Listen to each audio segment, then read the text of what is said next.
If you were to judge the greatest drivers of all time purely based on statistics, you would determine that Hamilton or Schumacher were the greatest drivers in the history of Formula One.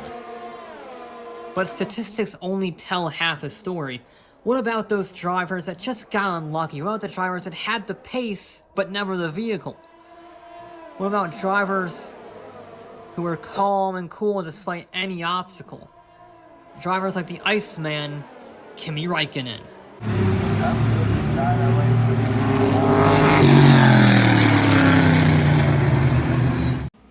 Finland is known for having some of the best racing drivers of all time, the Rosbergs in Formula 1, Hannu Mikkola in the WRC, and a young, up-and-coming karting driver by the name of Kimi Matthias Raikkonen. He was an excellent kart racer, in that he won 4 titles in 3 years with another 2 podium finishes. And based on history, if you're a good kart racer, chances are you'll at least progress into an entry-level Formula Series. And Raikkonen did that, hopping into both Formula Ford and the British Formula Renault Championship in 1999. And he won said Formula Renault Championship. And then he won it again in 2000. And then he did something very unusual. He said screw that Formula 2 and Formula 3 shenanigans and jumped straight into Formula 1. That scared a lot of people. And I do mean everybody. Everybody up to and including the FIA president Max Mosley had reservations about giving a license to a driver with just 23 Formula Renault races under his belt. But with the support of team leader Peter Sauber, he was accepted into Formula 1. I say that in air quotes because people didn't really like him all that much since he was so young and people perceived him as so inexperienced that he wasn't ready for Formula 1. And their concerns seemed valid when he was found sleeping under a table 30 minutes before the start of the season opener. But at that season opener, he quickly shut them up and finished 6th on his debut in Australia that weekend. And then he took a solidly middle-of-the-road Sauber team to 2 fourth-place finishes and ended up 10th in the driver's standings. Not bad for a rookie season. And Ron Dennis from McLaren agreed and signed Raikkonen for the 2002 season. And thus begins one of the most tragic tales in modern F1 history, but we'll get to that in a little bit. In the meantime, Raikkonen didn't disappoint in 2002, scoring 4 podiums including a 2nd place in France. And then there was 2003. That was a season that ended the mythos that Ferrari and Schumacher were untouchables, as both Williams and McLaren were able to put up a pretty good fight. And it was at the Malaysian Grand Prix that year that Kimi finally won his first F1 race when he overtook Alonso and never looked back, winning by nearly 40 seconds. Now that was his only win of the season, but he scored 9 more podium positions, which put him neck and neck with Schumacher in the championship despite a 6-to-1 win ratio favoring the German. But he got crashed into twice in an engine blow for good measure, handing Schumacher his 6th driver's title on a basically silver platter by 2 points. And that is what I mean by the most tragic modern F1 story, because we have a masterclass driver with a McLaren that's so unreliable it might as well be Italian. And nothing exemplifies that more than 2004. The MP4-19 was not a good car. It didn't have the lap pace and it didn't have the reliability, as in, over the course of both drivers, in 5 races they had 8 engine failures. That meant Kimi only scored a single point in the first 7 races of the season. Now in fairness, the 19B was a significantly better upgrade and proved to have the lap pace in the second half of the season, but its engine was still allergic to itself. Kimi scored 4 podiums including the team's only win at Spa, but at the same time he had 3 more retirements and finished the year in a mediocre 7th place.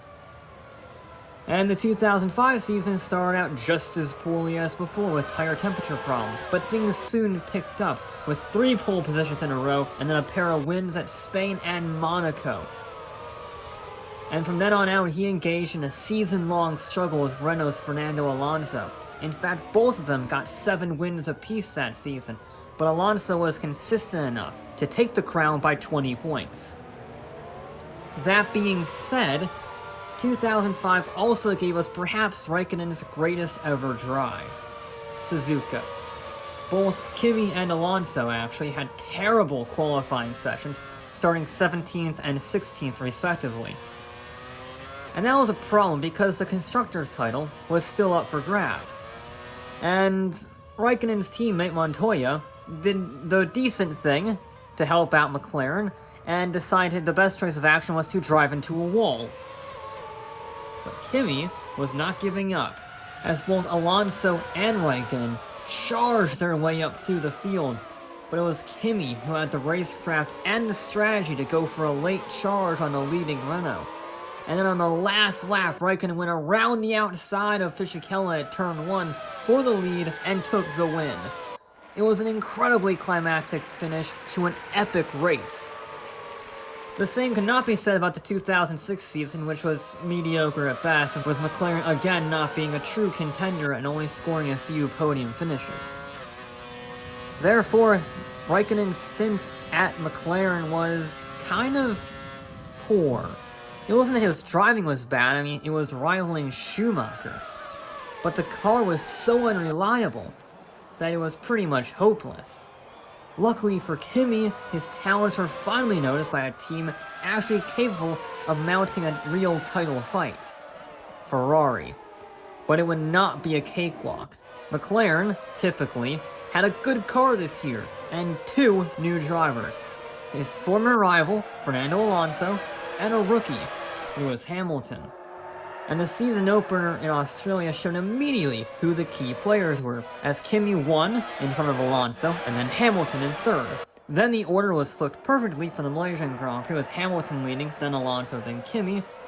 And then Hamilton proceeded to run away with what would become the greatest rookie season of all time, finishing on the podium 10 out of 11 times in the first 11 races. Wow! But Raikkonen scored another 2 victories, and Alonso stayed as consistent as ever, which meant heading into the last 3 races, things were incredibly close. All 3 drivers had 4 wins apiece, and Alonso and Hamilton were neck and neck. But Raikkonen had, guess what, 2 retirements, which put him safely back in 3rd position. So he pulled the Suzuka 2005 and began his comeback. He finished 3rd in Japan, then scored Ferrari's 200th victory in China. This, along with Hamilton's only retirement of the season due to tire problems, made things extra spicy for the final race of the season. And the points were as follows: Hamilton 107, Alonso 103, and Kimi at 100. So it was mathematically possible, if not very unlikely, for Raikkonen to take the crown. And in typical fashion, all 3 of them qualified next to each other in Brazil that year. Now on the first lap, Kimi went around the outside of Hamilton, and then Alonso did the exact same thing on the inside. And to add to his poor start, Hamilton locked up the brakes, falling to 8th, before a gearbox issue caused him to drop all the way down to 18th. However, a risky 3-stop strategy and fantastic driving meant he was beginning to recover positions, and he needed 5th place to take the title. Meanwhile at the front, Raikkonen was leading ahead of his teammate at Ferrari, and then both of them were ahead of Alonso. And the gap pretty much stayed consistent, so provided that Hamilton didn't get to 5th, this would be Raikkonen's title. But this is Lewis Hamilton we're talking about, and he was not going to make it easy. He had moved up over the course of the race from 18th to 8th. But time was running out. He overtook Trulli for 7th on lap 70, but that is where he would finish. He just ran out of time to get up to that desperately needed 5th position. Therefore, Raikkonen, who entered the race 3rd overall in the standings, took his first title by a single point, beating both Alonso and Hamilton, who tied for 2nd at 109 points apiece. It was also his only title, because the next 2 seasons at Ferrari weren't great. The car wasn't fast, and Raikkonen made a few errors. It was probably the worst driving of his career, which says something. But because of those errors, Ferrari harshly dropped him from their lineup in 2009. And there was speculation that he would race for another team, and he did. Just not in Formula 1.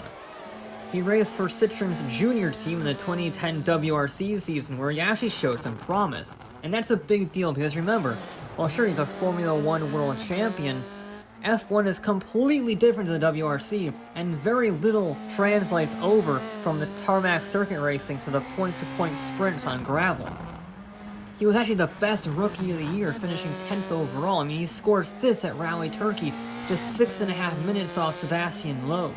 He even won Rally Volkswagen, although that wasn't an official WRC event, so he got no points for it in the standings. But he was good enough that in 2011, he found his own rally team, Ice One Racing, with another Citroen WRC car. But he didn't really improve. He once again finished 10th, and had some mediocre results over the course of the season, and that was actually his last WRC season. He also did some NASCAR in 2011. I'm sorry that seems sort of tacked on, but you know, so was him competing in NASCAR. He did it with like Kyle Busch Motorsports at Charlotte Motor Speedway, finished 15th. Not very notable, but kind of interesting in a weird sort of way. So after 2 years of playing around with whatever fancied him that day, he came back home when he announced his return to F1 in 2012 with Lotus. And his contract was one of the most lucrative of all time.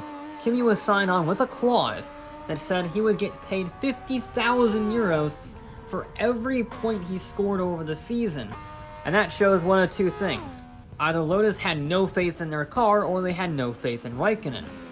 Either way, he proved both of those thoughts wrong, because he scored 207 points that season, with 6 podium finishes and a win in Abu Dhabi. That's 10.4 million pounds on top of his normal salary. And you know what? He did the exact same thing again a year later.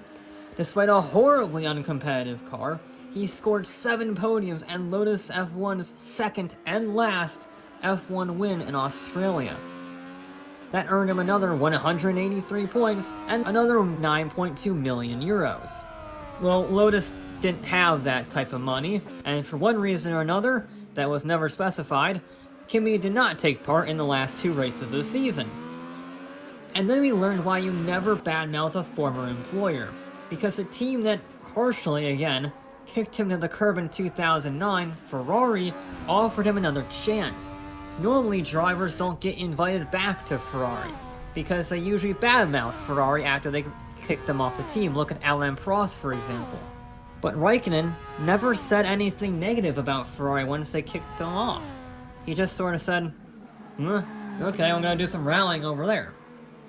But to be honest, the F14T was kinda terrible, as Ferrari's powerhouse team of Raikkonen and Alonso couldn't break into the overall top 5 for the standings. So Alonso moved over to McLaren, and Raikkonen was then partnered with another former champion, Sebastian Vettel. And Vettel definitely overshadowed Raikkonen, I'm gonna be honest, with 3 wins compared to Kimi's 3 podiums in 2014. Yeah, I'm gonna be honest, Kimi's second run with Ferrari was pretty anticlimactic. It was sort of like a McLaren in 2006. He always scored points, which kept him in the mid-pack of the championship. But even then, he only scored 11 podiums in 2016 and 2017 combined. But the Iceman seemed more or less indifferent. As he put it, he already won the World Championship, and now he's just doing it for fun. He could stop if he wants to. But let's be glad he didn't stop, because in 2018, Ferrari gave him their best car in a decade. The SF71H was Ferrari's most successful hybrid-era car, with Vettel scoring 7 podiums and 5 wins. However, Kimi came back in form with 11 podiums, including 5 in a row, and then he pulled off an incredible one-stop strategy to win the United States Grand Prix. In doing so, he ended his 113 winless race drought and set the record for the longest gap between his first win in 2003 and his last win in 2018.